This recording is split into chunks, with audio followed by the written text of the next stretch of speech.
Très bien, mais écoutez, bonjour à tous et bienvenue donc dans cet épisode numéro 2 de cette série de webinaires consacrés aux paroles d'industriels engagés dans l'ISO 50001. Aujourd'hui, après une brève introduction et un rappel de cette démarche et de cette étude qui a été financée par l'ADEME, et donc je donnerai la parole à Heidi Poitras pour nous rappeler un petit peu le contenu de cette étude. Je rappellerai en quelques mots également ce que c'est que l'ISO 50001, mais rassurez-vous, ce sera très, très bref, afin de donner un maximum de temps à nos deux intervenants, que je remercie très vivement pour leur intervention et leur témoignage. Donc, avec Christophe Meignier de la société Signaux Géraud et Nicolas Tavares de la société de l'entreprise Clients, qui viendront nous faire partager et vous exposer leurs bonnes pratiques autour de ces questions de management de l'énergie. Ensuite, on aura un temps, on a souhaité assez important d'échange avec vous pour répondre à vos questions ou à vos interventions, quelles qu'elles soient, voilà, pour amener peut-être plus de précision. Et ensuite, on terminera par vous annoncer ou vous rappeler qu'il y aura encore deux épisodes dans cette série qui auront lieu après la période des vacances scolaires à partir de septembre ou octobre. Enfin, je vous indiquerai ça tout à l'heure. Voilà. Je donne la parole à Heidi Poitras de l'ADEME pour qu'il nous rappelle un petit peu le contexte de cette étude et de cette démarche, et puis ses objectifs. Voilà. Heidi, si vous voulez bien prendre la parole. Très bien, bonjour à toutes et à tous. Alors effectivement, deux petits mots pour présenter un peu les objectifs de ces webinaires et l'objectif de l'ADEME quand on a lancé cette étude avec l'AFNOR. On a accompagné depuis maintenant, on va dire le début de la parution de la norme des opérations collectives pour la mise en œuvre des systèmes de management de l'énergie. On a publié notamment un certain nombre de guides pour accompagner la mise en œuvre, et on s'est rendu compte que au-delà, je dirais, des premières étapes qui étaient maintenant assez bien à la fois connues, documentées, et pour lesquelles il y avait eu des partages d'expériences assez riches toujours pour faciliter la mise en œuvre des démarches. On avait après plus grand-chose qui accompagnait l'amélioration des systèmes de management de l'énergie, et que le partage se faisait du coup beaucoup plus sur ceux qui débutaient que ceux qui étaient déjà très avancés dans les démarches, alors que on sait bien que les progrès sont quand même de plus en plus difficiles à faire. Et donc, on a souhaité pouvoir partager ce qu'on a appelé les meilleures pratiques des systèmes de management de l'énergie. Donc, on a confié effectivement à l'AFNOR l'identification d'un certain nombre de ces meilleures pratiques pour ensuite pouvoir les sélectionner et pour pouvoir les partager. Donc, à la fois sous format de webinaire et sous format de fiches qui seront publiées un petit peu plus tard dans l'année. Le système de management de l'énergie peut être extrêmement riche. Évidemment, c'est difficile pour toutes les entreprises et tous les organismes d'avancer, je dirais, sur tous les sujets, sur tous les items, sur tous les chapitres de la même manière. Et donc, en fonction des enjeux et des cas, des problématiques qui se posent sur les différents sites, chacun avance sur les sujets, je dirais, les plus importants pour eux. Et donc là, en partageant ces meilleures pratiques, ça permet potentiellement de faire avancer tout le monde plus vite et plus loin. C'est l'objectif de ces webinaires. Donc, merci aux intervenants de nous présenter leurs meilleures pratiques. Bien, merci Heidi. Avant de dire quelques mots sur l'ISO 50001, j'ai oublié de vous préciser quelque chose. Donc, vous aurez tous la possibilité, encore une fois, d'intervenir, de poser des questions à la fin, après la présentation de deux intervenants, en utilisant le module chatter. Voilà, donc en saisissant vos questions, vos demandes d'intervention, quelles qu'elles soient. Et bien sûr, à la fin, on reprendra vos questions pour les poser aux intervenants. Voilà, N'hésitez pas à les poser pendant l'intervention. On les reprendra à la fin de chaque intervention. N'hésitez pas à les poser pendant pour garder aussi finalement le fil de vos pensées et les questions qui viennent au fur et à mesure. On les retraitera après pour effectivement apporter les réponses. tout à fait. Quelques mots très rapides sur l'ISO 50001, donc qui est la norme internationale des systèmes de management de l'énergie. C'est une norme donc qui fournit, comme vous le voyez ici, un cadre, une méthodologie pour améliorer la performance énergétique d'une entreprise, d'un organisme, quel qu'il soit. Elle permet de pérenniser l'amélioration de la performance énergétique et également elle demande de démontrer qu'il y a bien eu amélioration au travers d'un certain nombre d'exigences, mais voilà, il s'agit bien de démontrer ou de montrer qu'on a bien amélioré la performance énergétique au travers en particulier d'indicateurs de performance énergétique que l'on va suivre. Elle concerne toutes les énergies, je dirais, utilisées à l'intérieur d'un périmètre, du périmètre du système de management. Elle s'applique aux activités que vous maîtrisez, puisqu'il faut avoir à votre main, je dirais, les leviers pour pouvoir agir et améliorer et optimiser les choses. Voilà, donc il faut avoir vraiment ces leviers-là en main pour pouvoir changer les choses. C'est une norme de système de management qui est certifiable et la plupart des entreprises d'ailleurs qui déploient un système de management d'énergie ISO 50001 vont jusqu'à la certification. Et puis, depuis la version de 2018, c'est une norme qui est compatible avec les autres normes systèmes, 9001, 14001, 45001, ce qui permet de la déployer dans ce qu'on appelle un système de management intégré et donc d'avoir un certain nombre d'éléments mis en commun entre différents systèmes de management, qualité, environnement et énergie par exemple. L'un des principaux avantages de cette norme, c'est qu'elle va fédérer autour de cet objectif d'améliorer sa performance énergétique un grand nombre des fonctions d'une organisation,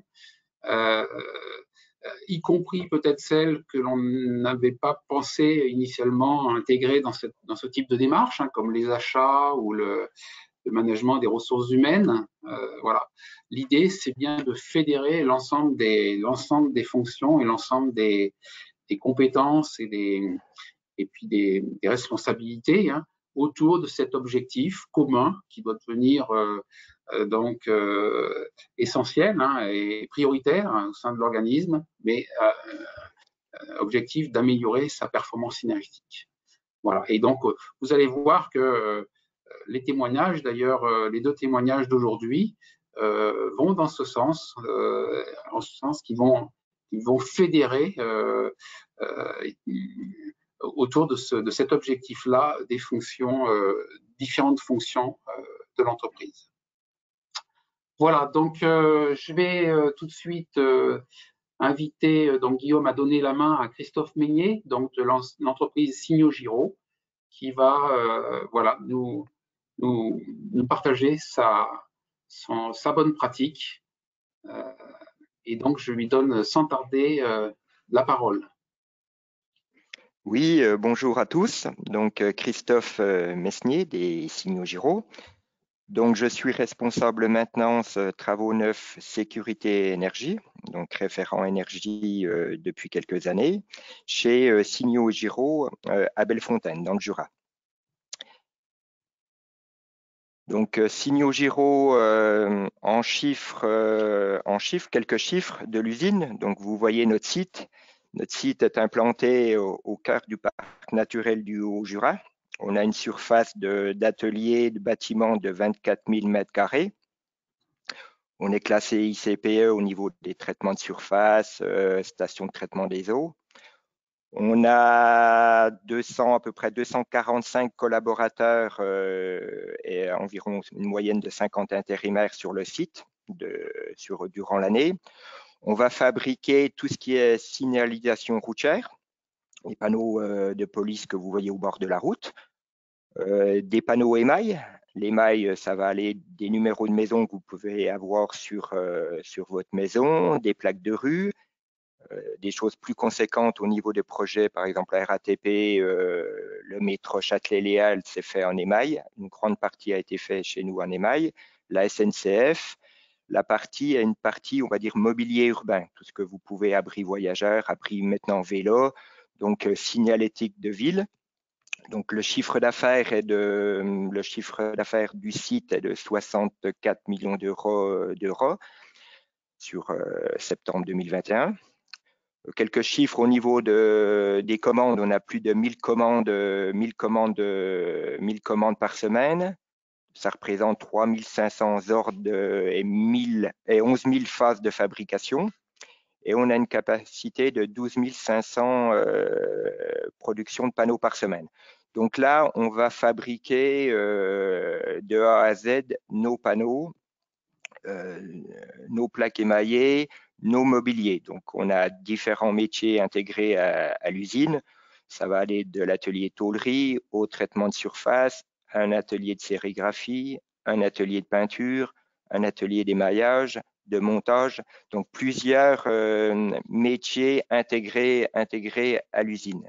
Et énormément de produits différents, de couleurs, voilà, pour une plaque de rue, vous voyez le nombre de plaques de rue qu'on peut avoir à travers la France. Donc l'usine a engagé une démarche de management de l'énergie depuis 2015. Elle est certifiée ISO 50001 depuis 2020. Donc, on a eu notre deuxième suivi d'audit il y a 15 jours. Et on est ressorti on est dans un système intégré, il est sorti quelques points forts. Donc, l'audit a été réalisé par l'AFNOR. Quelques points forts au niveau organisation et gestion de projet. C'est ce qu'on parlait tout à l'heure, que du coup, on a fédéré les achats, la partie méthode, la partie des bureaux d'études au niveau de projets, de machines qui impliquent la gestion de l'énergie. On le verra par la suite. Les plans de comptage et vision des consommations d'énergie, ce que je vais vous montrer par la suite aussi. Quelques chiffres de consommation annuelle d'électricité, un peu plus de 2 millions de kilowattheures en électricité, une consommation annuelle de gaz de 4 748 000 kilowattheures et un montant annuel de la facture énergétique de 452 000 euros. Voilà, donc là, on est en train de renégocier nos contrats. Les principales installations énergétiques de l'usine, tout ce qui est nos machines de tôlerie. On voit la photo actuellement d'un laser fibre Trumpf. Notre four émail, le chauffage, parce qu'on est à une altitude de plus de 950 mètres, donc on est impacté par la partie température, donc c'est un facteur d'influence important chez nous. La partie température extérieure qu'on mesure tous les jours sur plusieurs sondes au sud, au nord, pour avoir vraiment quelque chose d'intégré dans nos indicateurs. Le compresseur, des machines d'emballage et toute une partie éclairage. L'éclairage, on a passé en LED il y a quelques années, tout l'éclairage de l'usine, des bureaux.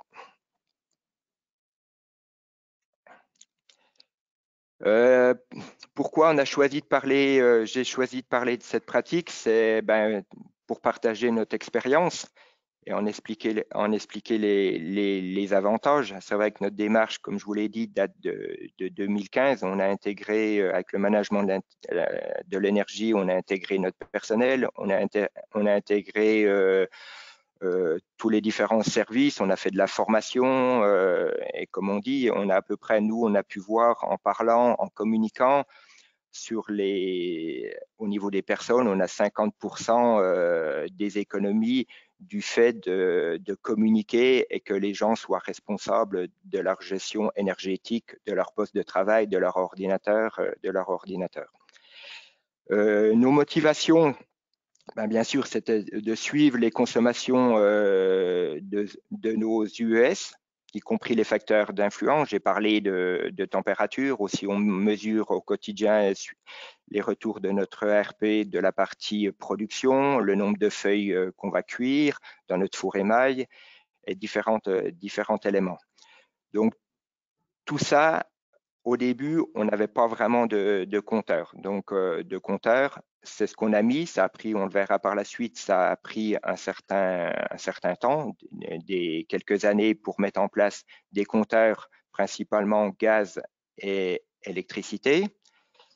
Et ce qu'on a pu voir aussi, les motivations, c'était de diminuer le temps de fonctionnement de nos principaux équipements. Nous, on travaille en 2/8, de 5h à 21h. On ne travaille pas tout le temps le week-end, quelques samedis. Et donc, ça nous a permis de suivre nos principaux équipements pour voir s'ils étaient bien éteints, s'ils ne restaient pas allumés sans charge dessus la journée. Donc ça nous a vraiment permis de suivre en direct nos équipements via un système qu'on verra eWatch et via notre supervision qu'on a mis en place depuis 2004. Ben, les enjeux, ils étaient clairement économiques. Il s'agissait de maîtriser nos dépenses énergétiques sur notre site de production.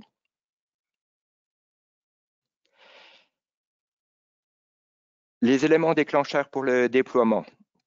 Donc, le déclenchement a été, on va dire, sur les années 2004. On a mis en place un système de supervision qui a été déployé sur notre site de Morée-Bellefontaine pour gérer, piloter et superviser les principales machines et utilités du site.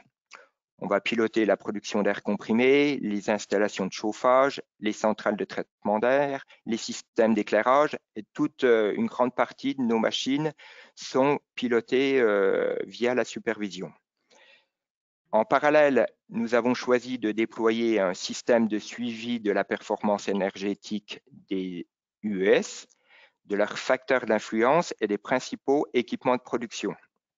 Donc, je vous montrerai ça sur la slide suivante, un petit peu les équipements de production qu'on a choisi de suivre.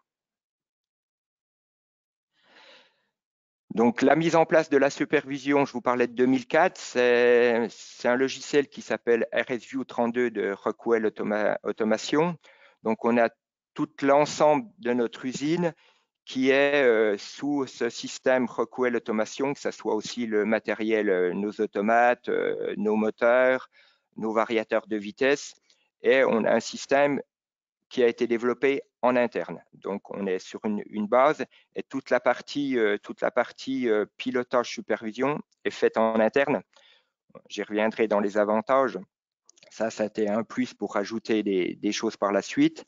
Et ça nous sert aussi dans le dépannage. On a toutes nos machines en ligne, le dépannage de nos machines.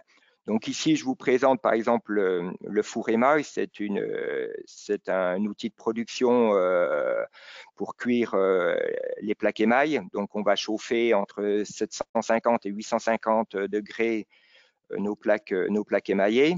Donc là, on peut voir qu'on a des suivis de température, on a des suivis de ventilation pour optimiser la ventilation, les sorties de ventilation en fonction de consignes pour ne pas ventiler tout le temps. Donc, la consigne, on voit que sur l'écran, on a une consigne de 35 degrés et la sonde indique 39 degrés. Donc là, les ventilations, les extracteurs sont optimisés pour extraire par rapport à ces consignes.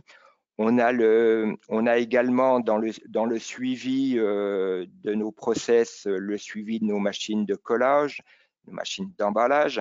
Et là, on voit au niveau du bandeau qu'on va suivre également du chauffage, des centrales de traitement d'air, de l'eau aussi, la station de traitement des eaux, nos compresseurs et toutes nos machines de sérigraphie, de traitement de surface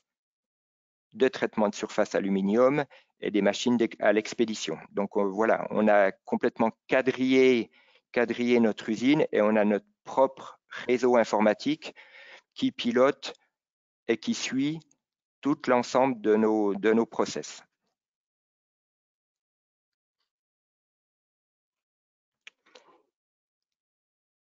Donc là, en parallèle, on a cette supervision qui permet de récupérer un maximum d'informations au niveau du process, au niveau des cadences, des nombres de pièces, et de la partie aussi de certaines installations.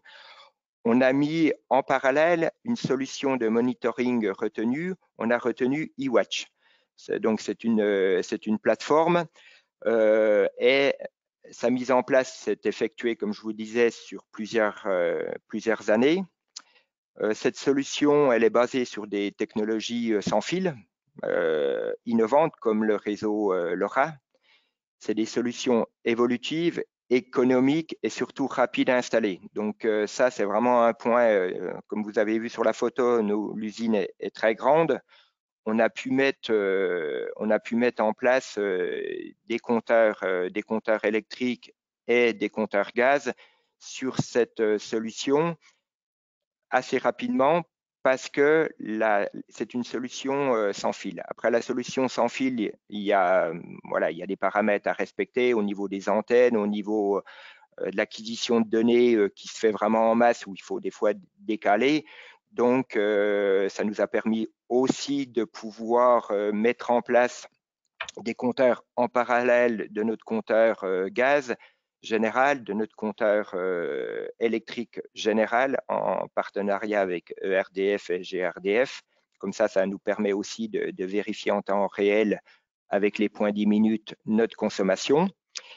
Donc, ça nous permet de faire un suivi journalier des UES, des machines et des facteurs d'influence. Donc, on va aussi rentrer dans cette base de données tous les éléments comme la température, la production, le nombre de tôles qu'on a pu cuire dans le four émail, ce qu'on a vu précédemment. Donc, ça a vraiment permis de pouvoir intégrer beaucoup d'éléments et de mettre en place surtout des alertes. Quand on a un problème, un dépassement, il y a des alertes qui vont être diffusées au responsable énergie, au responsable production, qui peut lui après pouvoir mettre en place des actions. Donc les UES qui sont suivis, on a nos machines de production, le four émail que je vous ai montré sur la synoptique, en trop, des lignes de sérigraphie, des machines d'emballage. Donc toutes les machines ont été ou sont monitorées. Donc on les a tous monitorées dans notre plan de comptage. Certaines, on les a fait sur une semaine pour avoir une idée. Et tout ce qui est machine conséquente, on a des compteurs à demeure sur nos machines avec un retour en direct, en live. Je vais vous montrer l'écran. Donc voilà, ça c'est un écran, une partie de ce qu'on a mis en place. On voit des machines. Ici, c'est un tunnel de sérigraphie. On voit sa consommation. On voit sur l'écran d'à côté, au niveau de la machine Novopak, c'est une machine d'emballage. Ça nous permet aussi de vérifier que la machine a bien été arrêtée. On le pilote avec la supervision, mais on peut avoir des modes manuels que les gens laissent. Donc là, on voit sur la courbe que la machine est bien arrêtée la nuit, parce qu'on travaille, on travaille pas la nuit, on travaille en 2/8 de 5h à 21h. On voit le pic de démarrage, donc la machine démarre en automatique. Et après, on a des redondances de consommation et on peut aussi mettre en place des alertes s'il y a des consommations plus importantes que prévues par rapport à une moyenne, c'est de dire il y a quelque chose qui se passe. Il y a soit un problème de maintenance, soit un problème d'utilisation. Et ce qui fait qu'on a vraiment des suivis en temps réel, journaliers et à l'heure de nos consommations. On voit le four émail, l'exemple que je vous avais donné le four émail qui nous donne aussi une consommation électrique et une consommation gaz. Et ce qu'on parlait, on va comparer la consommation électrique et les nombres de panneaux qu'on a pu cuire. Comme ça va nous permettre de suivre en temps réel notre consommation électrique, gaz, par rapport à des panneaux, par rapport à des nombres de tôles. Donc ici, en termes de communication, donc on communique au niveau de l'usine, les 5 plus gros consommateurs d'électricité et de gaz, qui représentent à peu près 40% de notre consommation totale. Avec ça, on communique ça à notre personnel. Il y a le compresseur. On retrouve le four émail qui, lui, consomme 908 MWh par an, avec des facteurs d'influence, le nombre de feuilles d'acier utilisées qu'on récupère de notre ERP, l'optimisation, le chargement des balancelles du convoyeur par les opérateurs, et les actions qu'on a mis en place dernièrement pour améliorer notre consommation d'énergie avec des plans d'action. Donc ça, c'est quelque chose qu'on communique. On communique aussi tous les mois à notre personnel. Et on a un point le lundi, une réunion production avec tous les services, bureau d'études, bureau des méthodes. On communique aussi sur l'énergie. Les acteurs impliqués dans le déploiement, il faut que bien sûr que la direction soit vraiment impliquée. Chez nous, ça a été le cas depuis le début. Là, dernièrement, on va lancer un projet d'ombrière photovoltaïque sur nos parkings, sachant qu'on a une problématique avec la neige. On a énormément de neige et du grand froid à Bellefontaine, donc les températures peuvent descendre à moins 20, moins 30 l'hiver, avec des quantités de neige importantes. Le comité, on a un comité énergie qui comprend moi-même en termes de pilotage, un technicien automaticien. Comme je vous disais précédemment, on est totalement autonome au niveau du site. Au niveau de mes techniciens, on peut aller mettre de l'éclairage LED, des capteurs, les e-watch, c'est nous qui les avons installés. La supervision, on l'a installée aussi. Comme ça permet d'être vraiment autonome. Et quand on a une modification à faire, on l'a fait dans la foulée. Là, on est en train de piloter sur notre supervision l'éclairage extérieur. C'est un de mes techniciens qui a pris ça ce matin dans sa charge de travail. Ça permet d'être réactif et de pouvoir faire ça rapidement. On intègre aussi le responsable du service QSE. Comme je vous le disais, on a un système de management ISO, on est certifié ISO 14001, 45001 et 9001. Donc l'énergie a été, comme je vous l'ai dit, en 2020, intégrée au système. Un responsable et un opérateur de production pour avoir leur ressenti, comment communiquer, parce que la difficulté qu'on a, c'est surtout la communication au niveau du terrain. Les gens comprennent des kilowattheures, des US, c'est toujours difficile, donc on essaye de faire un peu de pédagogie, quelque chose de simple en comparant avec des unités de leur maison. Le représentant du contrôle de gestion, parce qu'en termes de données, des fournitures de données prod et des fournitures de chiffre d'affaires, parce qu'on compare au chiffre d'affaires, donc important, et le bureau d'études de conception produit qu'on a intégré pour les nouveaux produits en termes d'énergie, pour les machines, pour avoir la meilleure technologie possible pour la fabrication de nos panneaux. On a fait également depuis le début appel à un bureau d'études pour nous conseiller, qui nous suit depuis 2015, tout au long, dans les projets, sur l'ISO, sur différentes thématiques. Entre autres, là, on est en récupération de chaleur de notre four émail pour récupérer la chaleur des gaz brûlés de notre four émail pour le réinjecter. Donc ça permet aussi d'avoir des validations de ce qu'on pense être bien. Les résultats obtenus, avec tous ces indicateurs, nos systèmes informatiques, supervision, e-watch, un suivi journalier des usages énergétiques significatifs, y compris les facteurs d'influence. Entre autres, on mesure, comme je vous le disais, les températures de notre site tous les jours, on les enregistre. les suivis fiabilisés des indicateurs de performance énergétique avec les compteurs. Donc ça, c'est vraiment quelque chose, voilà, je peux conseiller, c'est vraiment de mettre en place des compteurs le plus rapidement possible. Ça permet de voir où il y a des potentiels d'amélioration. Quand vous faites une amélioration, de valider votre amélioration vraiment par des chiffres.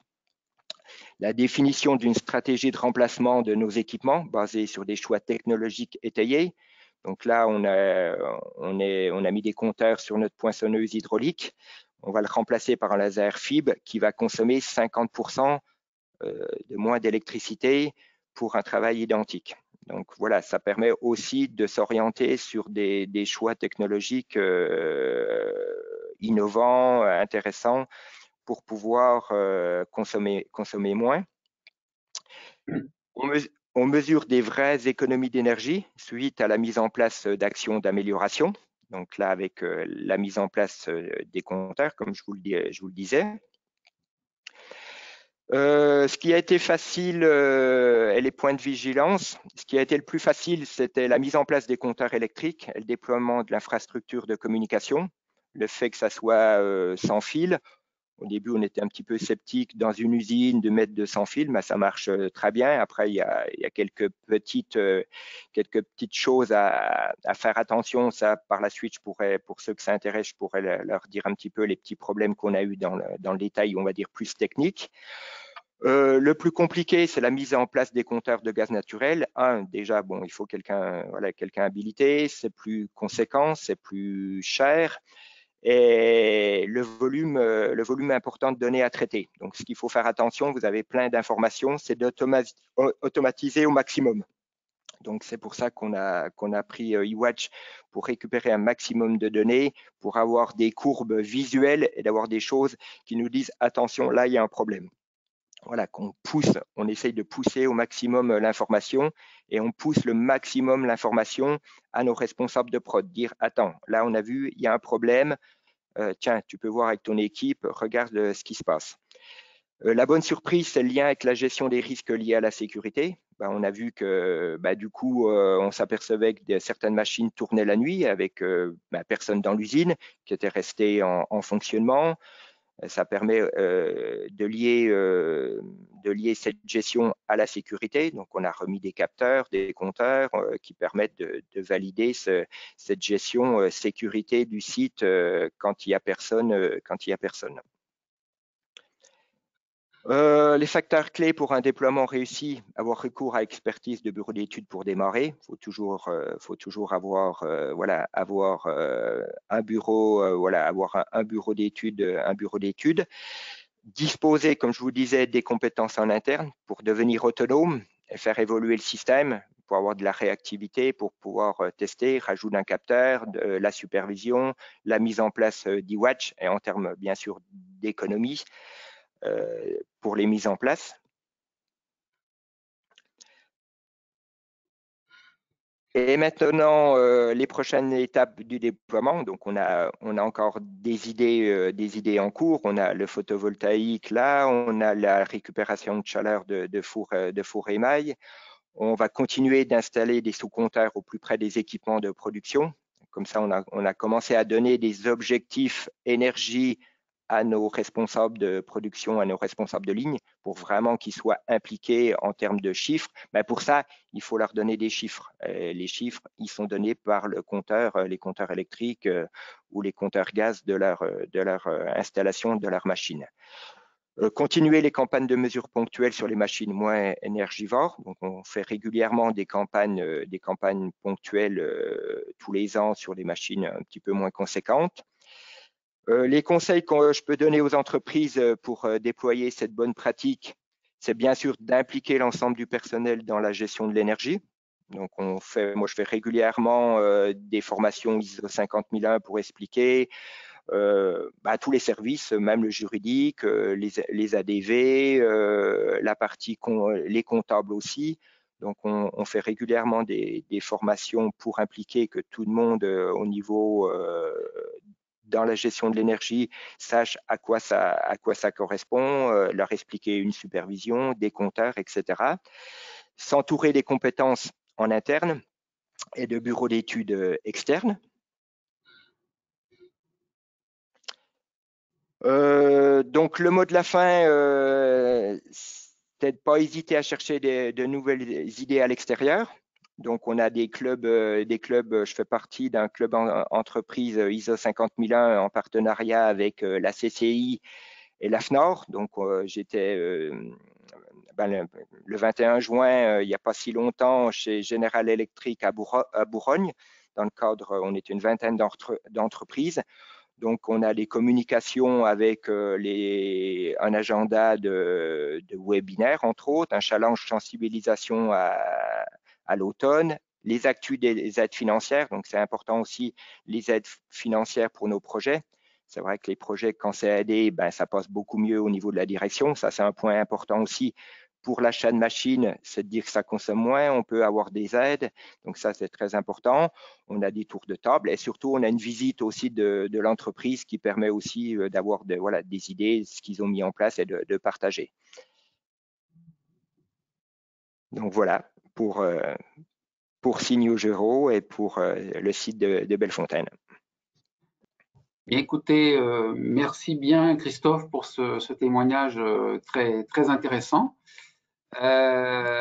Juste avant de passer la parole à Nicolas Tavares, notre deuxième intervenant, je voulais juste rebondir sur ce mot de la fin à propos des clubs d'entreprise ISO 50001, juste pour vous signaler qu'il y a deux clubs d'entreprise, deux clubs d'entreprise qui donc se lancent dans les régions Nouvelle-Aquitaine et Centre, hein, donc qui vous permettront d'échanger des bonnes pratiques ISO 50001 et de management de l'énergie en général. Voilà, donc n'hésitez pas à se rapprocher de l'AFNOR pour, si vous voulez, rejoindre ces clubs d'entreprise qui se lancent ou qui se sont lancés il y a quelques jours. Voilà. Oui, c'est très, très intéressant. Du coup, moi, j'avais quelques petites questions à vous poser sur ce témoignage-là. Oui. La première, c'est donc vous avez effectivement présenté tout l'intérêt de la partie suivi instrumentation. Est-ce que vous pouvez nous donner des exemples finalement de facteurs d'influence ou de paramètres qui influent sur la consommation d'énergie que vous avez finalement découvert, alors entre guillemets, avec ce suivi-là et que vous avez intégré pour enrichir effectivement le pilotage des procédés? Ça, c'est la première question. Oui, les facteurs d'influence, on ne va pas parler de les facteurs d'influence de la météo parce qu'on peut aussi s'apercevoir ce facteur d'influence au niveau, nous, il fait très, très froid l'hiver, mais il fait très, très chaud l'été. Donc, on peut aussi, ce facteur d'influence à l'intérieur des ateliers, on a tout monitoré aussi les températures à l'intérieur des usines et on peut voir aussi sur des parties de machines, on ne pensait pas l'impact. On a vu sur des machines hydrauliques l'impact des températures à l'intérieur des bâtiments. Ça peut des fois monter à plus de 30 degrés, voire beaucoup plus. Ça peut être sujet à des problèmes, à une surconsommation, entre autres à des groupes hydrauliques. Et on est passé, par exemple, sur des machines de bordage qu'on appelle pour border le panneau. On est passé avec une nouvelle technologie électrique où il y a moins de facteurs d'influence. La partie température est moins impactant à la consommation. On l'a vu sur le four émail, au début on était parti par rapport à des nombres de panneaux, tout ça, et après le facteur d'influence, on a fait pas mal de corrélations, on a fait pas mal de calculs pour en revenir. Non, c'est pas les nombres de panneaux, c'est des surfaces de tôle produites au niveau de notre four émail. Donc oui, on s'aperçoit qu'il y a souvent des facteurs qu'on ne pensait pas importants et qui nous permettent de faire un lien avec la production. Et c'est pour ça que le lien, si vous avez, je ne sais pas si vous avez un ERP, qu'est-ce que vous avez comme système, mais c'est toujours bien de faire vraiment le lien quand vous pouvez récupérer les données de production, les données des données techniques des machines, de pouvoir intégrer ça dans le système de comptage. Ce qu'on a fait avec le système eWatch, on peut récupérer des données. Merci. Voilà, si j'ai répondu à votre question. Oui, c'est bon pour moi. Alors, dans la suite, est-ce que vous pouvez nous indiquer si vous avez identifié, enfin, quelles sont les causes principales de dérive que vous avez pu identifier jusque-là? Et comment vous y avez répondu? Est-ce que c'était effectivement du comportement, de la formation, de l'imprécision dans les procédures, des variations dans, je sais pas, la production ou les paramètres? Enfin, principale cause de dérive sur les consommations jusque-là? Moi, je vais garder le four émail comme exemple, comme ça fait partie de notre plus gros consommateur au niveau de notre four de cuisson de nos plaques émail. Je prends un exemple, on était passé dernièrement parce qu'on avait une charge importante en 2.8. C'était un four qui travaillait d'habitude en 1.8. On avait une charge importante en 2.8. Et par habitude, il continuait à travailler en 2.8. Donc là, c'est vraiment ces indicateurs qu'on a pu fournir en disant aux responsables de production les indicateurs journaliers en lui indiquant que le nombre de plaques cuites n'était plus suffisante. Et on avait mis aussi, bien sûr, il y a beaucoup de communication. Je pense une des clés du système, c'est vraiment la communication, expliquer les chiffres au personnel de production. Lui, il doit produire, faire de la qualité. Là-dessus, c'est vrai que l'énergie, lui, son four, faut qu'il ait de la disponibilité. Et on s'est aperçu, on avait mis des trackers au niveau de notre four émail, qu'il le mettait en pause environ sur une durée de 15 heures. Le four était des fois plus de 3 heures en pause. C'est-à-dire pendant 3 heures, il le mettait en pause et il n'y avait aucune production qui passait dans le four. Donc, on s'est aperçu qu'il y avait une dégradation de nos indicateurs. Et en faisant des réunions avec le responsable de prod, avec le responsable du secteur, on a pu mettre en place, donc on a pu décaler et optimiser les temps d'ouverture du four émail. Voilà, la clé, c'est vraiment de faire le lien, de bien leur expliquer, parce que c'est toujours, la production, eux, ils veulent lancer la machine.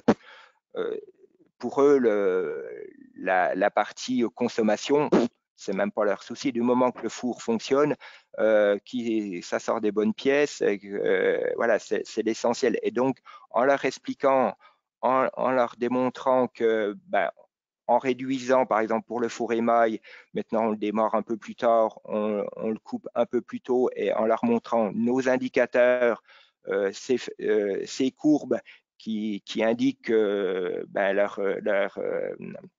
leurs indicateurs est dégradé, et oui, ça permet de vraiment pouvoir. Il y a vraiment de l'explication, du comportement, il y a du technique parce qu'il faut mettre, voilà, on a du coup, sur la supervision, on avait mis en place des trackers pour dire combien de temps que le four était en mode entre guillemets pause, c'est-à-dire sans faire de production. Avec tous ces éléments, ça permet d'expliquer et de pouvoir trouver des solutions ensemble. Il faut vraiment, voilà, pouvoir trouver des solutions ensemble avec la partie production. Donc ça veut dire, que c'est possible d'intervenir Oui, sur la production en gardant finalement leurs propres objectifs, mais en oui, incluant la oui. partie efficacité énergétique, ce qui est déjà quand même un message très, très fort. Mm, mm, Euh, mm.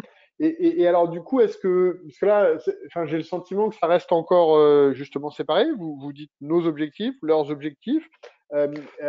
Vous leur transmettez les indicateurs. Est-ce que ça veut dire que les indicateurs ne leur sont pas directement accessibles à eux et qui finalement ils ne se les sont pas appropriés comme les leurs, comme paramètres finalement de leur gestion directement? Voilà, pour l'instant, leurs indicateurs, nous, ce qu'on a, même au niveau de notre logiciel de GMAO, on pousse l'info. Donc, on leur pousse l'info quand il y a une dégradation. On leur dit, là, il y a un problème aujourd'hui. On regarde ensemble. Pour l'instant, on pourra la redonner parce que là, le système eWatch est donné, est accessible depuis un ordinateur, un site web, il y a aucun souci. Mais pour l'instant, on la repousse l'info. On la repousse l'info de problème ou quand ça va bien aussi. Dans notre message, notre synthèse à la fin du mois, quand il y a des bons indicateurs, on leur dit. Mais pour l'instant, on pousse l'info de dire là, il y a un problème, il faut qu'on regarde. Soit vous pouvez regarder, soit on regarde ensemble et on met en place un plan d'action. Et ce que je fais maintenant, moi, la partie production du jeudi, en termes de suivi, j'assiste maintenant à la réunion de production. Bon, en tant qu'aussi les plusieurs casquettes au niveau maintenance aussi, travaux neufs, j'assiste à la réunion de production pour pouvoir aussi parler des indicateurs quand ils reviennent le samedi. Des fois, on revient retravailler le samedi en termes d'énergie et on les a impliqués dans les objectifs en leur mettant pour l'instant on va dire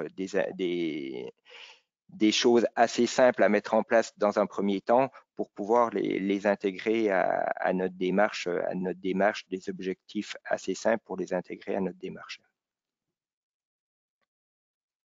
Merci.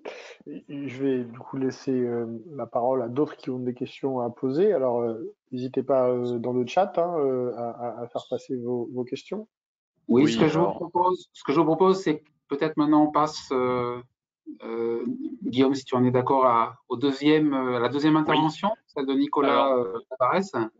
Absolument. Je propose quand même de prendre 3 minutes pour répondre à la tonne de questions qui est arrivée dans la file d'attente, parce qu'elles appellent des réponses courtes. Donc, vous en propose 3, monsieur Mesnier. Oui. Teresa nous demande combien vous a coûté le système eWatch. Si toutefois vous êtes autorisé à donner un chiffre, ça peut l'intéresser. On va parler du matériel parce que nous, ce qu'on a fait, on l'a installé nous-mêmes. Après, je ne sais pas si elle a un service électrique, si elle a des techniciens de maintenance ou des techniciens électriciens. On va dire, nous, le matériel avec la partie compteur, la plateforme eWatch, on est à peu près sur 9 000 euros, sachant qu'un compteur gaz, ça pour la partie watch qui est plus partie compteur électrique plus des entrées pour nos compteurs gaz. Et nous, pour l'installation d'un compteur gaz, je compte à peu près pour un compteur gaz, je compte 2 700 euros par compteur gaz. Voilà, pour donner une... Mais après, si elle veut plus d'informations, plus quelques... Voilà, elle peut me contacter, je sais pas, vous pourrez lui donner mon adresse, mail et puis avoir ça plus en détail. Qu'est-ce qu'elle veut installer, le nombre, voilà, une idée un peu plus précise. Merci pour elle. Une réponse avec juste un nom. Vous dites que vous avez été accompagné par un bureau d'études. Est-ce qu'on peut savoir de quel bureau d'études il s'agit? Oui, c'est un bureau à la base qui était implanté en Suisse, le bureau Planair, Planair, qui maintenant a une entité pas loin de chez nous, dans le Doubs, à Val d'Aon, une entité française, une filiale française. Donc, ils nous ont suivis pour l'audit énergétique, ils nous ont suivis pour nos projets techniques aussi, au niveau de notre restaurant, par exemple, notre restaurant d'entreprise, on l'a intégré aussi au management de l'énergie, avec tout un pilotage, un suivi de consommation aussi, le restaurant en termes de ventilation, d'optimisation, dans le suivi aussi de nos projets CTA, puis dernièrement pour l'étude de la récupération de chaleur de notre four émail. Donc voilà, et puis pour la mise en place de l'ISO 50001. Très bien, merci. Et je redis à Teresa, qui s'est absentée momentanément au moment où vous parliez, que c'est 9 000 euros le chiffre que monsieur Mesnier communique, Teresa. Voilà. Absolument. Tout dépend du nombre de compteurs. Voilà. Vous avez dit 2 700 euros par compteur de gaz. Oui, c'est ça. Le coût, il est le plus important. Ça. Absolument. Et dernière question avant de passer la parole à Nicolas Tavares, c'est Catherine qui nous demande si le fait que votre usine, Monsieur Mesnier, est localisée dans une zone protégée, en l'occurrence le parc du Jura, parc naturel régional du Jura, a eu un rôle dans le déclenchement de ce que vous avez fait en matière de management d'énergie, en particulier de monitoring de vos activités. Oui, tout à fait, tout à fait. Une des parties, la certification, oui, comme je dis, tout est lié, toutes nos certifications, l'environnement, l'ISO 14001 qu'on a mis en place, c'est lié bien sûr à notre positionnement dans le parc naturel. L'énergie, bien sûr, au niveau environnemental, voilà, on a une RSE, un système RSE important au niveau du groupe. Et oui, ça fait vraiment partie, c'était la suite logique de notre certification ISO 14001 au niveau du site de Bellefontaine. Tout à fait. Merci, Monsieur Mesnier. Monsieur Mamy, j'ai bien noté votre question sur les facteurs d'influence, mais elle est assez comment dire, précise, donc je vous propose de la poser en direct. Je vous donnerai la parole à la fin de ce webinaire, Monsieur Mesnier. L'heure est venue maintenant de passer la parole à Nicolas Tavares, qui peut ouvrir son micro, et je lui transmets la main sur le défilement de la présentation. Bonjour à tous. Hop. Est-ce que c'est OK pour le diapo? C'est parfait, monsieur, allez-y. Très bien. Alors, je me présente, Nicolas Tavares, je suis le responsable maintenance et énergie du groupe Cléance. Le groupe Cléance, c'est environ 340 millions d'euros de chiffre d'affaires, 24 sites sur 3 continents, la majorité des sites encore basés en France puisqu'on est une entreprise française d'origine, 3300 employés. Notre cœur de métier, c'est surtout tout ce qui va être la transformation plastique, injection TP, injection TD, donc thermoplastique, thermodure, compression thermodure. Et autour de tout ça, on a aussi 2-3 métiers qui sont un peu plus atypiques, comme les cartes imprimées, les circuits imprimés, les découpes métalliques, l'usinage, et bien évidemment tout ce qui va être assemblage, qui est du process, on va dire, complémentaire. Nos marchés, l'automobile, l'électrique, l'aéronautique, le médical, l'industrie. Donc, on est positionné sur divers secteurs d'activité. Alors, je vais vous parler du site Cléance NP en particulier, qui est la maison mère de notre groupe, qui est basée à Genasse, sur l'Est lyonnais, qui est le site qui héberge aussi toute la direction générale à laquelle j'appartiens. Donc, on s'est fait certifier ISO 50001 en 2017. On a été certifié fin novembre 2017. La gestion de l'énergie, c'est quelque chose qui existait depuis toujours, on va dire, de manière plus ou moins logique, dans des logiques industrielles et de renouvellement d'équipements, d'optimisation, mais qui n'avait jamais été consolidé avec un réel système de management de l'énergie et tout ce que ça peut apporter. Début 2017, notre direction générale a décidé que la maison mère devait être certifiée ISO 50001 pour réussir à éprouver un système de management de l'énergie et pouvoir déployer de solides bases avec un bon retour d'expérience et bonnes pratiques sur l'ensemble de notre groupe. La consommation de l'usine, il n'y a pas du tout de gaz, c'est que l'électricité, c'est 6 gigawattheures pour l'année 2021, en sachant que depuis la crise du Covid, le site n'a jamais récupéré, n'a encore récupéré son niveau d'avant-crise. En 2019, pour information, la consommation était de 7,2 gigawattheures. Le montant annuel de la facture énergétique, donc c'est à peu près 550 000 euros, en sachant qu'on a une électricité qui monte et qui augmentera encore pour l'année prochaine. Les principales installations énergivores chez nous, c'est forcément notre atelier, avec en particulier notre presse à injecter, les groupes froids et les compresseurs d'air. À eux trois, ils représentent 75 à 80% de la consommation de l'usine. Alors, pourquoi j'ai choisi de vous parler de l'analyse du talon de consommation? Parce que, à mon sens, c'est une des premières actions qui est à mener pour aller chercher du gain facilement et du gain qui soit aussi visible. Ce qu'on avait appelé le talon de consommation, c'est la consommation qu'on a typiquement le week-end, par exemple, alors qu'on n'a pas de production dans l'usine. Tout kilowattheure qui est consommé à un moment donné où on ne produit pas, c'est un déchet, c'est un kilowattheure complètement inutile, en théorie, et qui ne fait que coûter de l'argent. Donc, optimiser cette partie-là, ça permet d'optimiser, pour les entreprises qui ne tournent pas le week-end en tout cas, un paquet d'heures sur une année, et les gains chiffrent très très vite. Et c'est aussi très facilement visible. Nos motivations, forcément, c'était d'optimiser notre performance énergétique. Hein, c'est la motivation première, et qui en déduit forcément la réduction des dépenses inutiles. Les enjeux, alors, le site de Jonas, à ce moment-là, quand on a commencé à structurer une démarche avec une vraie logique de système de management de l'énergie, qui permet de se poser, on va dire, toutes les questions et de se poser les bonnes questions, on avait un talon le week-end sans production de 300 kW pour une puissance en semaine de 1600. C'est quand même assez énorme. Et donc, on s'est directement penché sur ce sujet-là pour essayer de comprendre c'était quoi les 300 et comment est-ce qu'on pouvait agir dessus.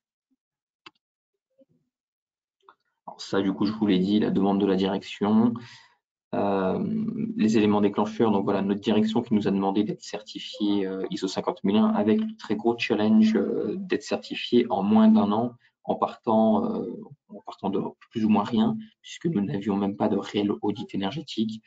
On avait un audit qui avait été fait parce que le site est sujet à l'audit énergétique obligatoire. Donc, on avait un audit qui avait été fait quand la réglementation est sortie, mais c'était l'audit, on va dire, pas cher, qui répond tout à fait à la norme, hein, mais qui n'est pas construit de la bonne manière pour se lancer dans une vraie démarche de performance énergétique.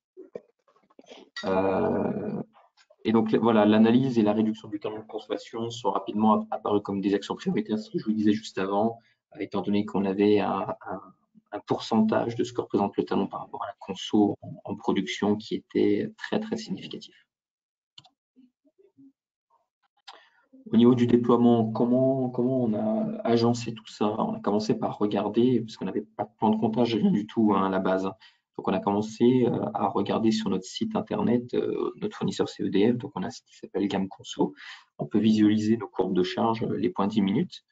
Donc, on a commencé à analyser l'historique de nos points 10 minutes pour visualiser les valeurs week-end après week-end sur 2 ans, pour voir s'il y avait un talon minimum, un talon maximum, quel était le talon moyen, voilà, pour déjà un peu mieux appréhender notre consommation du week-end.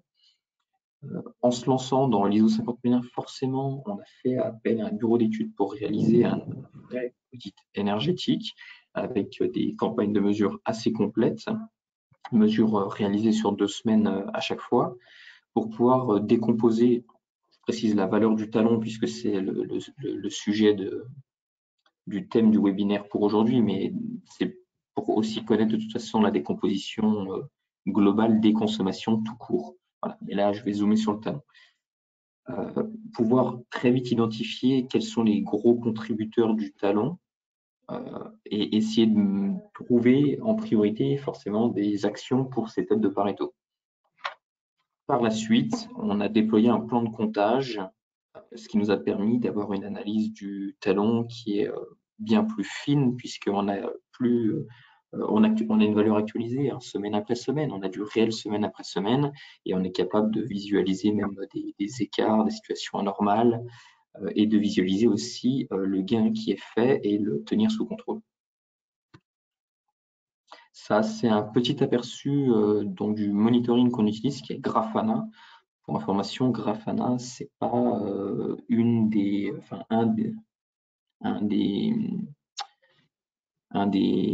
vous savez, un des centaines de logiciels sur le commerce pour faire du monitoring énergétique, parce qu'il y a énormément de sociétés qui sont investies de cette mission. C'est un logiciel à la base qui est open source, hein, que vous pouvez télécharger gratuitement sur Internet, qui est un peu pour ceux qui connaissent comme Power BI de la suite Microsoft Office. C'est un logiciel qui va permettre de faire tout ce qu'on veut, connecter n'importe quelle donnée à partir du moment où c'est de la donnée qui existe quelque part sur une base de données, on va pouvoir la connecter. et on va pouvoir la mettre en forme de la manière dont on a envie de la mettre en forme et de lui faire dire ce qu'on veut lui faire dire. Donc, c'est très malléable. Nous, c'est ce qu'on a choisi en se faisant accompagner ensuite pour le développer, puisque pour faire les dashboards que vous pouvez voir, c'est du langage MySQL pour ceux à qui ça pourrait parler. Mais voilà, ça nous permet de vraiment faire ce qu'on veut faire et c'est un logiciel qui est développé en continu par des millions d'utilisateurs. Donc, on est vraiment sur quelque chose qui évolue très bien. Donc là, par exemple, c'est des dashboards, c'est des dashboards qu'on a effectivement sur notre écran pour piloter le talon le week-end. Vous pouvez voir qu'on a une petite phrase très rapidement qui nous permet de voir si le dernier talon, par exemple, il est mieux ou pas que la moyenne des talons des 3 derniers mois pour voir un gain ou une perte de performance sur le dernier week-end. Derrière, on va pouvoir mettre des commentaires. Toutes les barres que vous voyez là, c'est une barre égale un week-end. Ça permet de voir l'évolution du talon. À chaque fois que vous voyez des petits traits bleus, c'est que je suis venu à poser des commentaires sur chacun des week-ends pour identifier qu'est-ce qui s'est passé, les explications des écarts. En dessous, on voit les derniers commentaires qui ont pu être apposés. Donc, certaines fois, les écarts ils sont normaux. C'est certaines machines qu'on ne peut pas couper complètement quand on est en train de produire avec certaines matières. On est obligé de les laisser en veille. Et à droite, vous avez le camembert de répartition. Là, c'est la répartition du dernier week-end qui permet d'identifier très rapidement sur chacun des compteurs quelle était la valeur. Ensuite, on sait quelles sont les valeurs qui sont anormales et ça nous permet de comprendre pourquoi le dernier week-end, on a une valeur qui est trop élevée. Là, en l'occurrence, les chiffres, ce sont vraiment ceux du dernier week-end. Donc, j'ai un dernier week-end qui est moins bon, 13%.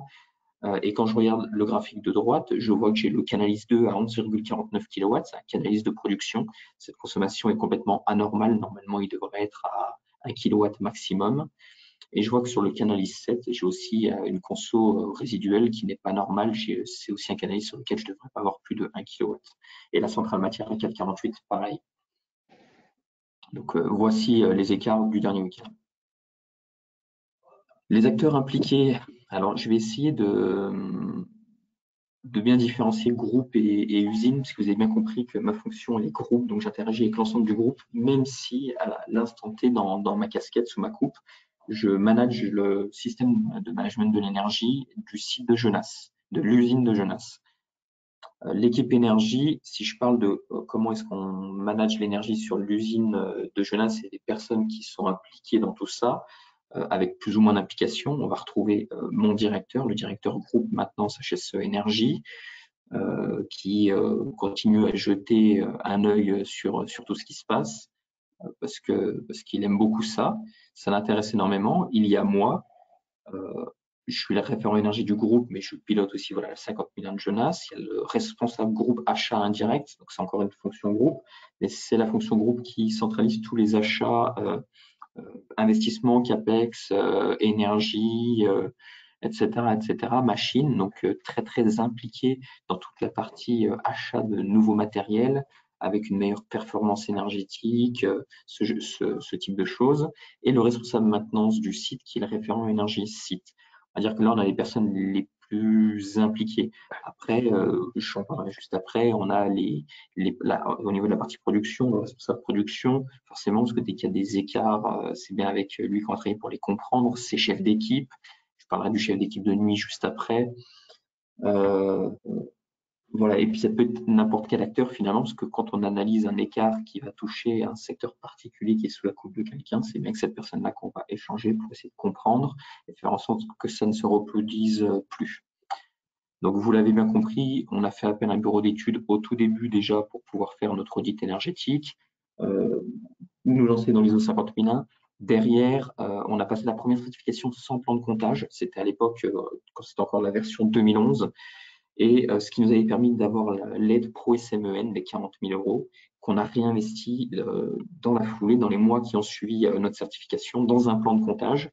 Et à notre deuxième audit, fin 2018, on était cette fois-ci équipé d'un vrai plan de comptage. Et le monitoring que nous avons mis en place ensuite, encore par la suite, puisqu'à la base, on remontait toutes les données dans un Excel, on travaillait tout ça dans un Excel, et maintenant, on a mis en place Grafana.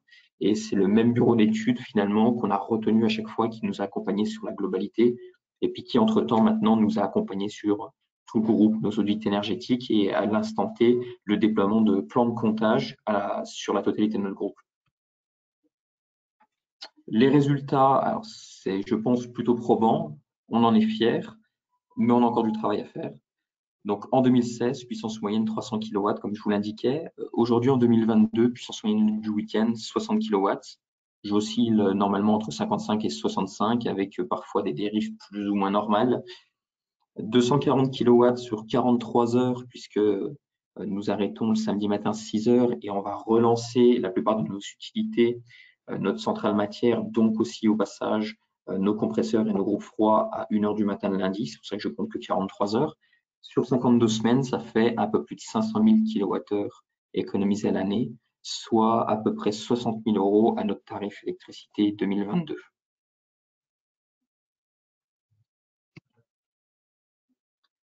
Alors, ce qui a été le plus facile, c'était forcément d'identifier les principaux postes qui constituent le talon de consommation. Comme je vous l'ai dit, à la base, quand on a fait ces campagnes de mesure one-shot pour cartographier nos consommations, voilà, on a fait les campagnes, il y avait 2 week-ends dessus, 1 ou 2 week-ends dessus. Très rapidement, on concatène tout ça et on identifie tout de suite qu'est-ce qui consomme la majorité des consommations le week-end. Identifier, du coup, c'est pas un problème à partir du moment où on a le moyen de mesure one shot et qu'on va faire des mesures. Le plus compliqué, et c'est lié à ce plus facile, c'est de lever les freins liés aux a priori. Ça, c'est vraiment quelque chose qui a été assez compliqué sur certains sujets. Typiquement, c'est le personnel qui pense que tel équipement, on va pas pouvoir l'arrêter le week-end, il faut le laisser en fonctionnement comme si on était en production parce que sinon on va avoir des problèmes. Et quand on cherche à creuser, donc moi je vais prendre en exemple le groupe froid, on essaie de tourner nos groupes froids.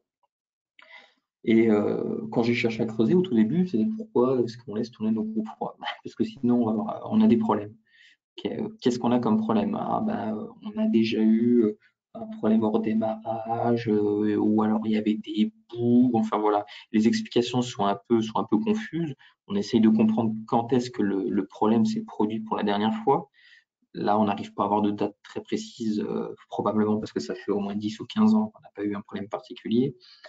Ensuite, on se rend compte qu'en été, par exemple, où on va arrêter 2 semaines, 3 semaines, on va vraiment arrêter l'équipement et que cette fois-ci, ça va pas trop mal.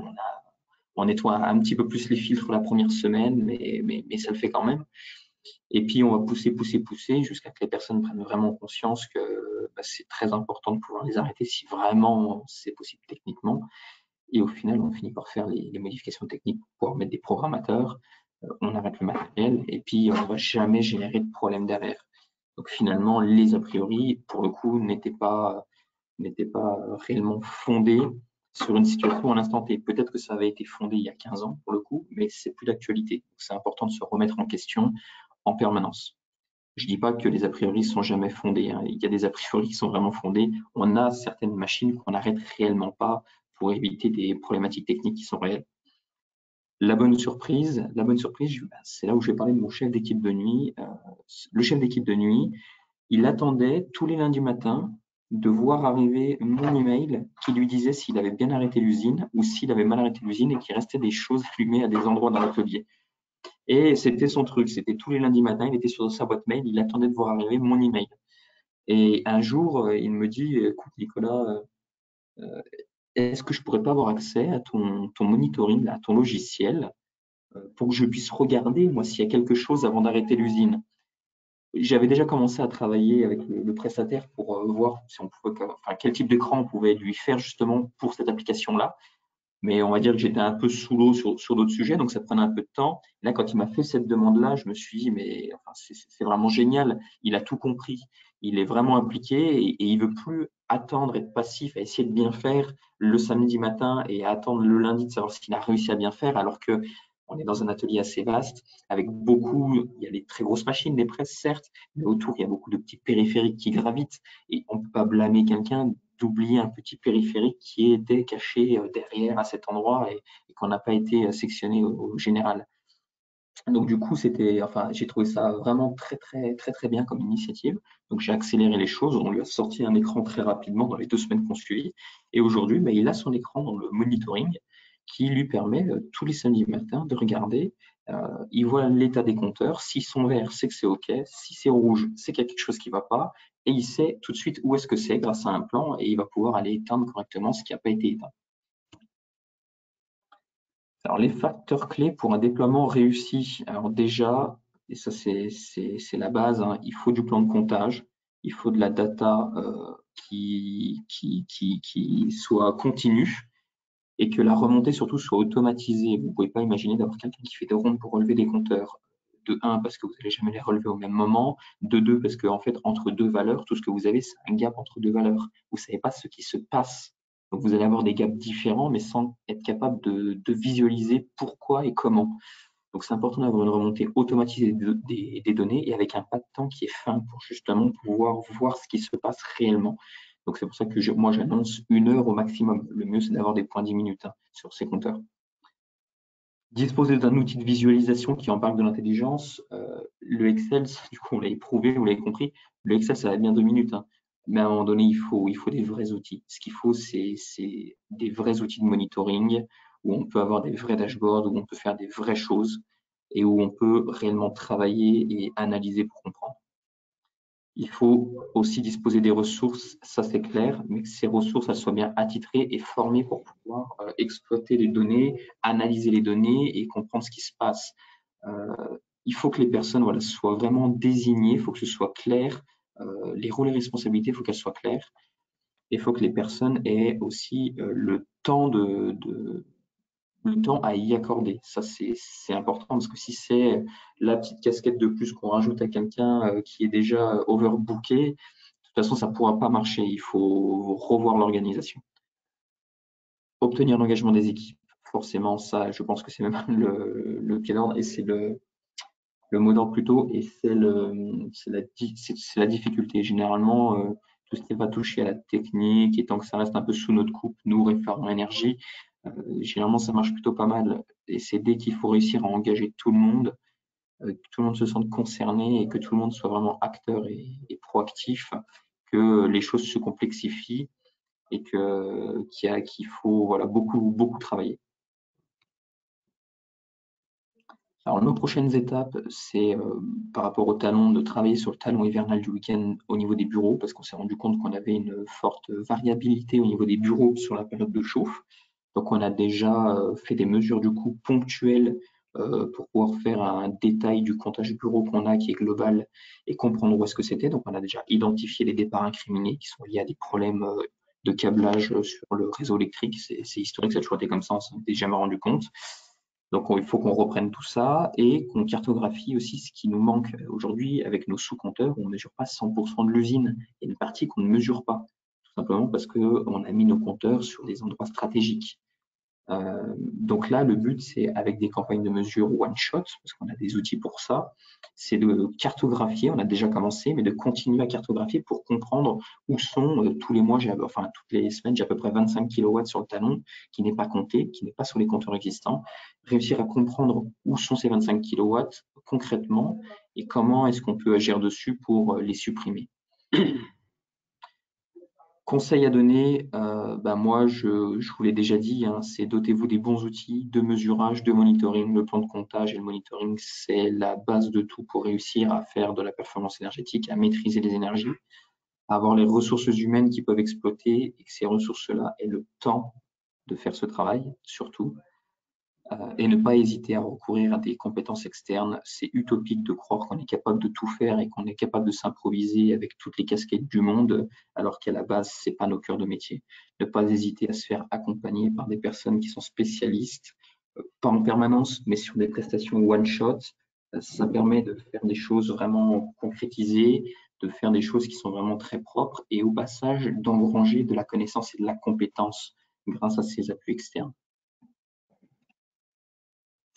Et le mot de la fin, moi je dirais que maîtriser son talent de consommation, c'est un bon levier de performance énergétique et économique. On ne va pas se mentir, tout le monde veut faire de la performance énergétique. Il y a certes le côté environnemental, puisque tout kilowattheure pas utile, c'est un déchet qui nuit à notre planète et au réchauffement climatique. On est tous très au courant avec ce qui se passe en ce moment, d'autant plus. Mais il y a des euros à la clé, et il y aura encore beaucoup plus d'euros à la clé demain et après-demain au vu des marchés de l'énergie. Et voilà, c'est tout pour moi. Si vous avez des questions, n'hésitez pas. Merci. Alors moi, j'en avais une qui rejoint à la fois votre présentation et la précédente sur la question des coûts de l'instrumentation. Est-ce que vous avez mobilisé les fiches standards C2E sur le comptage des IPE? Alors ça, c'est une très bonne question. La réponse, c'est oui. Alors à la base, quand on a mis le plan de comptage, elle n'existait pas la fiche IND UT 134. Donc on avait eu le Pro ICMEN, les 40 000 euros, parce qu'on avait été certifié, ce qui nous a financé la première salve de compteurs qu'on avait posée, donc à peu près 34 compteurs. Et là, quand on a mis le monitoring, c'était en 2020, quand on a commencé à le mettre, on a ouvert la fiche IND UT 134. Alors, ça marche, hein. Par contre, c'est une fiche qui est assez longue et complexe à mettre en œuvre parce que les obligés déjà n'en ont pas mis en œuvre beaucoup, ce qui fait qu'ils sont très prudents pour ne pas se faire retoquer par les commissions C2E sur le sujet. Donc voilà, ça prend beaucoup d'échanges et c'est un dossier assez complet à faire. Nous, on vient tout juste de le finaliser pour le coup, là. Ça y est, on n'a plus d'échange avec notre obligé qui est EDF pour le faire accepter. Et il va enfin m'envoyer mon attestation de fin de travaux.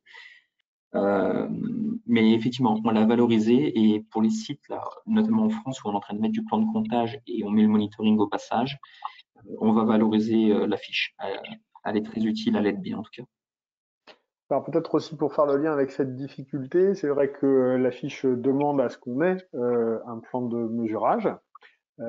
Et donc, il y a un post justement sur le fait que un plan de mesurage, c'est pas si facile à faire, qu'il y a maintenant des références, notamment avec une norme sur le sujet, et que l'ADEME a édité il y a maintenant un peu plus d'1 an un guide qui justement présente l'application de la norme sur 2 cas concrets, hein, un site industriel et puis un hôpital, et bien évidemment ça peut servir pour, on va dire, se donner un peu plus de chance ou en s'enlever des difficultés pour répondre aux obligations de la fiche, mais c'est aussi pour pouvoir avoir une vraie logique et vraiment de l'efficacité dans la conception de son plan de mesurage, puisque évidemment la question n'est pas de tout mesurer, la question c'est de mesurer ce qu'on a vraiment le plus besoin de mesurer pour finalement optimiser les investissements qu'on va faire. Donc c'est quelque chose que je recommande fortement. Alors, je vais intervenir sur ce que vous dites. Finalement, quand on valorise la fiche IND UT 134, de toute façon, il faut avoir ce qu'ils appellent le rapport. Alors, il y a le rapport IP, ça c'est pour montrer ce qu'on a fait avec le monitoring. Il y a l'autre rapport, je ne sais plus comment il s'appelle, mais qui finalement nécessite d'avoir fait un audit énergétique avec un bureau d'études qui justement montre que ça c'est la répartition de consommation et c'est pour ça que le plan de mesurage, on va mettre ça en place pour piloter ça. Et finalement, ce qu'on va piloter, c'est bien les 80% de conso de l'usine, quoi. C'est bien les 80-20. Très bien. Alors, j'avais une autre question qui était en fait sur cette question de la gestion des arrêts. Si vous arrivez, enfin, s'il y a des difficultés à vérifier ce qui a été arrêté, est-ce que ça vient du fait que vous n'ayez pas forcément de procédure d'arrêt pour les différents opérateurs ou d'attribution de responsabilité d'arrêt par poste ou par ligne, ou etc. Ou est-ce que ça vient d'autre chose? Non, c'est vraiment humain. On a les procédures en place de qui fait quoi, comment, et qu'est-ce qui doit être arrêté ou qu'est-ce qui ne doit pas être arrêté. Donc, tout ça, c'est très clair, tout ça, c'est bien mis en place. C'est plus la notion de, voilà. Du coup, c'est pas forcément appliqué. C'est ça que. Alors, je dirais pas que c'est pas appliqué, enfin, c'est pas appliqué. C'est pas appliqué par problème de, comment dire, c'est pas que les personnes ne veulent pas appliquer, hein. C'est plutôt que les personnes, elles éteignent en allant vite, voilà. Donc elles vont tout couper, elles vont faire le tour de leur secteur en tout coupant, et ben en allant vite, elles passent à côté d'une petite machine en oubliant de couper le sectionneur de celle-ci. Généralement, les problèmes, ils sont pas sur des presses à injecter qui sont nos grosses machines. Généralement, le problème, il gravite plus autour des petits périphériques qu'on va avoir autour. Alors, quand je dis petits périphériques, ça peut être des études et des thermos qui, à eux seuls, peuvent représenter plusieurs kilowatts. Mais c'est vraiment, voilà, c'est là où on va avoir nos dérives, justement. D'accord. Et vous n'avez pas trouvé de moyens, on va dire, type nudge, technique de, voilà, les petites lumières qui restent allumées, les petites choses comme ça, pour aider à faire la démarche au poste Et ça, c'est une très bonne question. On est en train de plancher dessus, justement, ce que certains peuvent appeler, par exemple, le feu vert, feu rouge ou la petite souris. Le management visuel, juste pour attirer l'œil en disant ça, par exemple, tu as le droit de couper, ça, tu n'as pas le droit de couper, et au moins ça attire l'œil. Effectivement, ça fait un petit moment qu'on y pense et qu'on essaye de voir comment est-ce qu'on pourrait orchestrer tout ça. Moi, ce que j'ai déjà fait imprimer, mais du coup, ça va plus être mis à côté pour le moment des interrupteurs de lumière, de clim, ce genre de choses. C'est justement un nudge où il y a une petite usine qui est avec un petit câble qui sera relié à la télécommande de clim ou à la lumière, qui émet de la pollution dans laquelle c'est écrit CO2, voilà, pour attirer l'œil en disant, voilà, vous voyez, le fait que vous appuyez sur ce bouton-là, vous êtes en train de faire tourner une usine qui pollue, alors qu'il faut qu'on évite de polluer. Mais on a la même problématique, ouais, il faut qu'on trouve une solution, en tout cas pour la Turquie, c'est pas le cas aujourd'hui. Merci. Est-ce qu'éventuellement, dans les participants, certains ont mis en place justement ce type de coup de pouce, de nudge visuel, etc., pour aider à éteindre?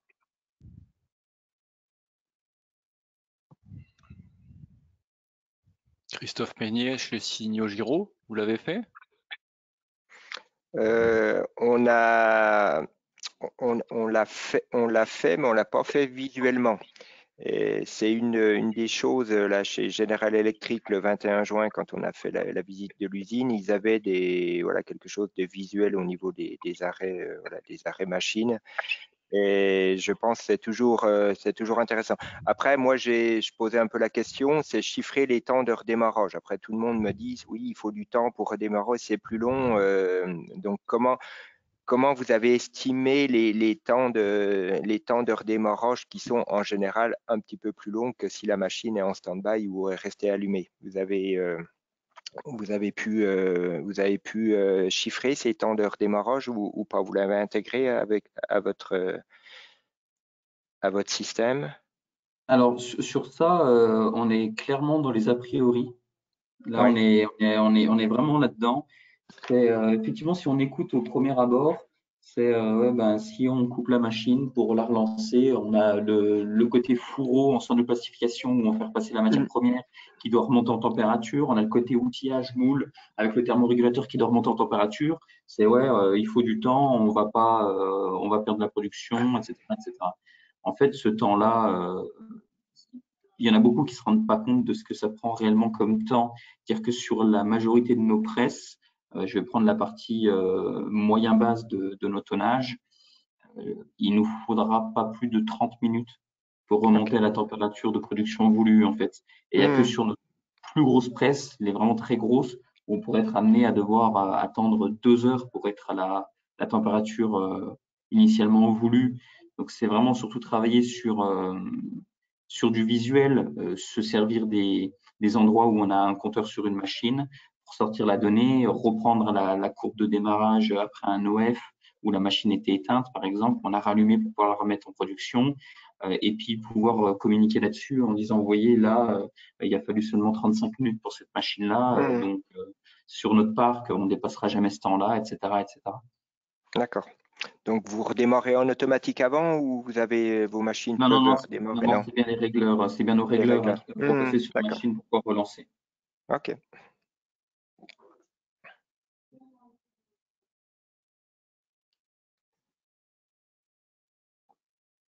Est-ce qu'il y a des questions dans le chat?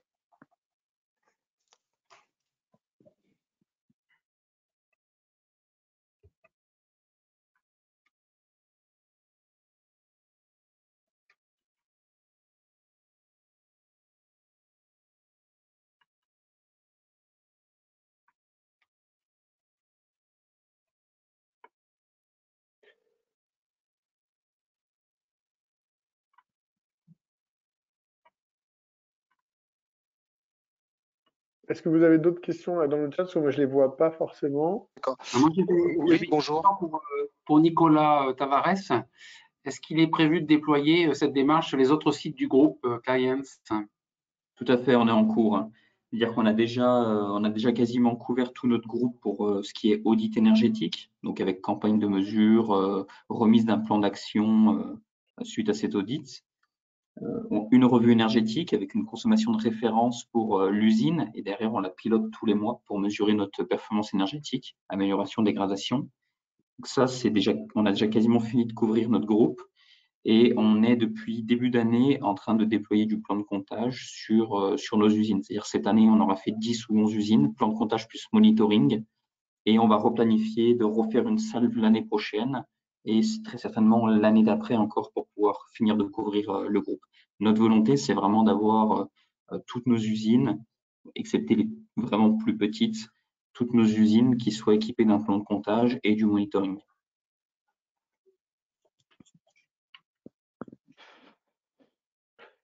Je vais faire une petite remarque. Vous avez parlé d'audit énergétique et du système de management de l'énergie. Il y a quelques temps, notamment parce qu'effectivement, il y avait l'obligation réglementaire, certains ont présenté finalement le choix entre soit je fais un audit énergétique, soit je mets en place de l'ISO 50001.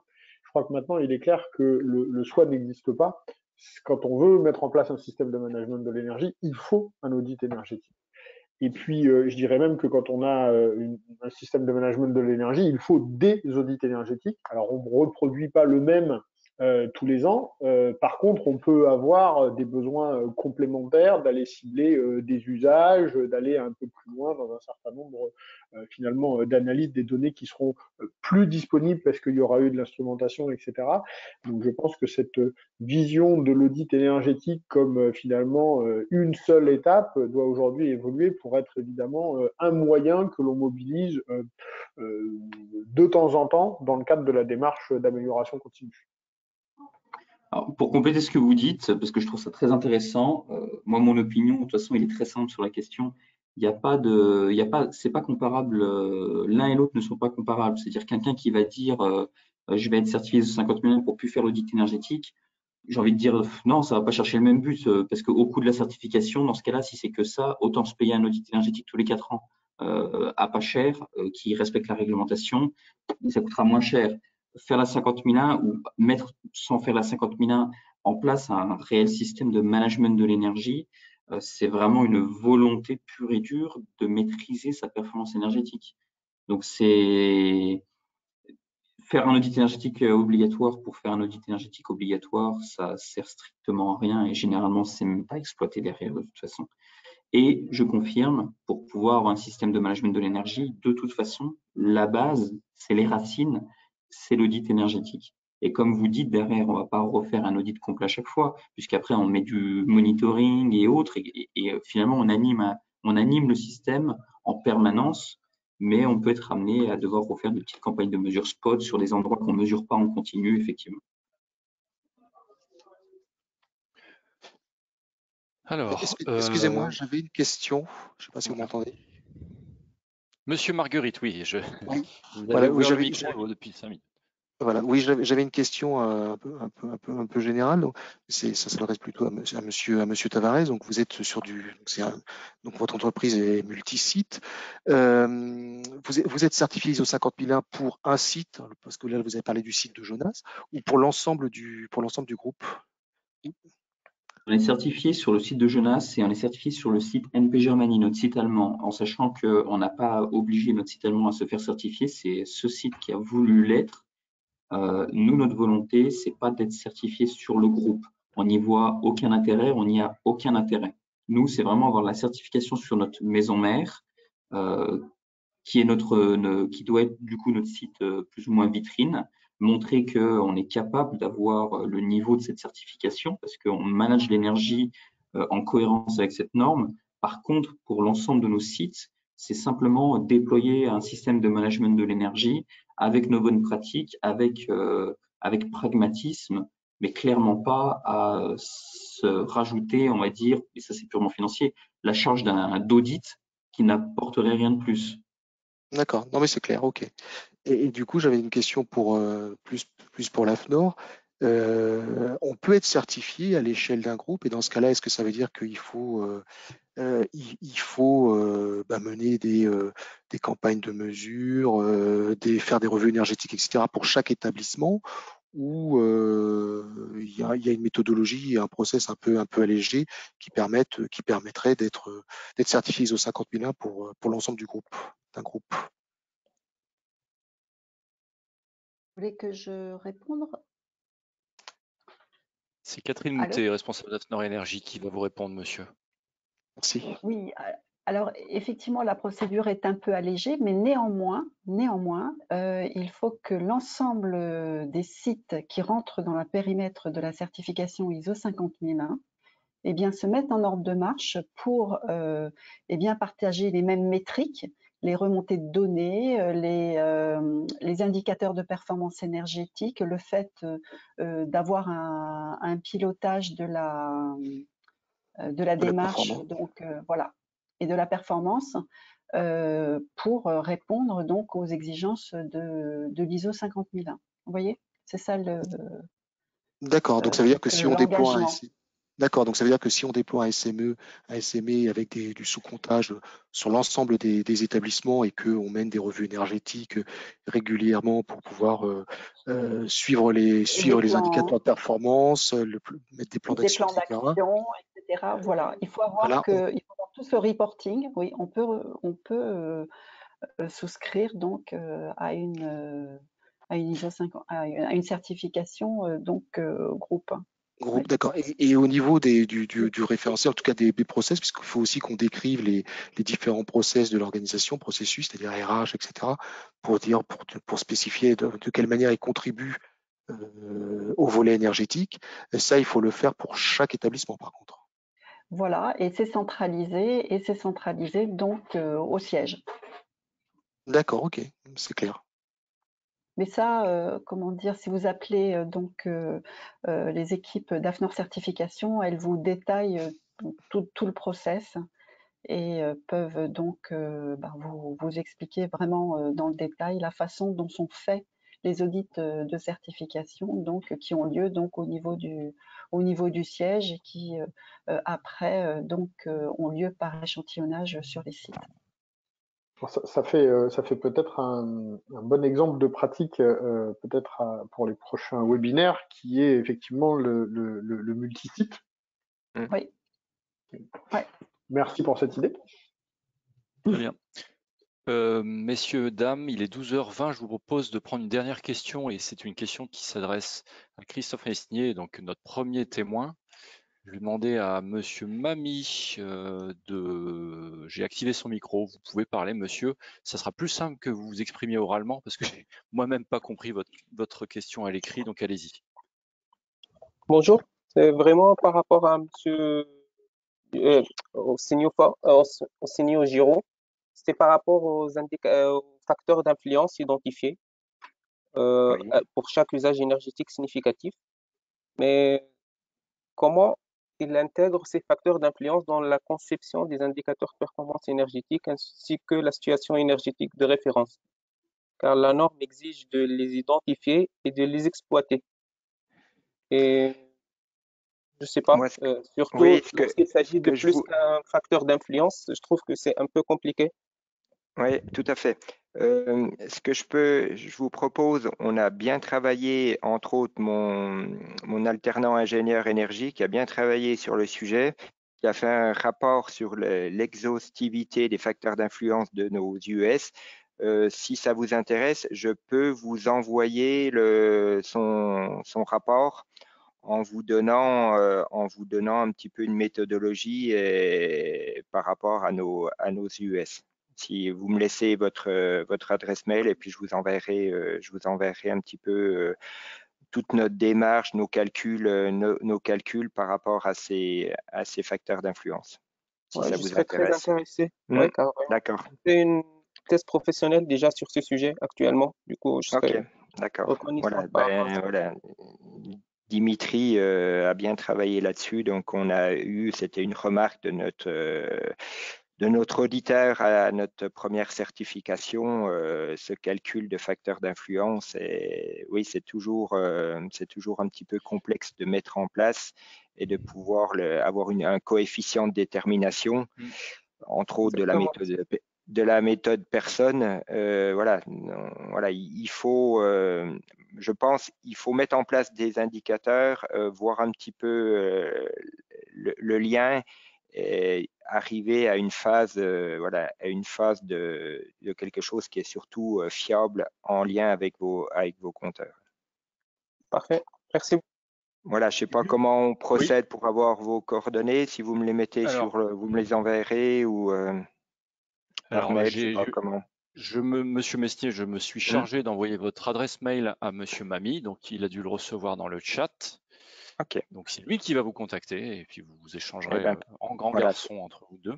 C'est le plus Monsieur Tavares, voilà, Monsieur Tavares. Juste avant de vous laisser, j'aimerais rajouter quelque chose à la question et la réponse qui vient d'être donnée. Parce que nous, c'est notre méthode de travail, utiliser des méthodes statistiques. Hein. Chaque facteur a une certaine influence qui n'est pas forcément linéaire, qui n'est pas forcément avec un ratio très précis. Il y a des méthodes statistiques qui existent. Hein. Nous, on utilise le logiciel Minitab, en l'occurrence. On fait ce qu'on appelle des régressions linéaires. Le principe, c'est de prendre la donnée de sortie qui est vos kilowattheures, lui mettre des données d'entrée, c'est vos facteurs pertinents. Il faut que tout ça soit sur la même base de temps. Donc, le mieux, c'est d'être le plus fin possible. Quand on peut avoir des données toutes les heures, toutes les 8 heures, tous les jours, c'est bien mieux que tous les mois. Et ensuite, vous essayez d'obtenir une équation mathématique avec une certaine fiabilité qui est le R carré. Et si vous obtenez des formules qui sont fiables à 98%, 95%, c'est utiliser ces formules derrière pour faire votre référence. Et en fait, cette référence, ce sera ce que vous auriez dû consommer et vous comparez ça à ce que vous avez réellement consommé. C'est comme ça que vous allez mesurer votre performance énergétique.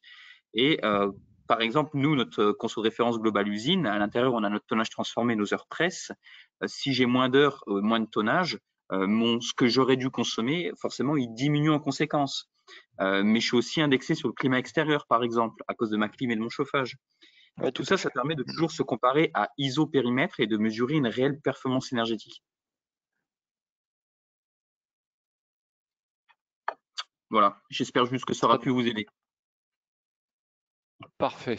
Merci, Monsieur Tavares. Eddy Poitras et Frédéric Saint-André, je vous laisse le soin de mettre fin à ce webinaire et d'annoncer la suite. Oui, écoutez, je vais prendre donc encore une fois merci à nos deux participants, hein, Christophe et Nicolas, pour ces deux témoignages qui ont été très concrets et à mon avis très très intéressants. Il me reste effectivement à vous annoncer, comme c'est affiché, je crois, les prochains webinaires, les deux prochains webinaires qui auront lieu pour le premier le 8 septembre, avec, vous voyez, l'intervention et à nouveau 3 nouveaux témoignages, et puis le suivant, l'épisode 4, le 18 octobre. Donc, marquez bien ça ces dates dans vos agendas, et on vous espère bien sûr très nombreux pour partager avec nous et avec nos intervenants ces témoignages et ces meilleures pratiques de management d'énergie dans l'industrie. Merci à tous et à bientôt pour le coup. Donc, n'hésitez pas à nous faire part de vos meilleures pratiques dans le questionnaire ou de vos besoins de témoignages sur les meilleures pratiques. À bientôt, merci. Au revoir. Au revoir. Au revoir à tous. Au revoir.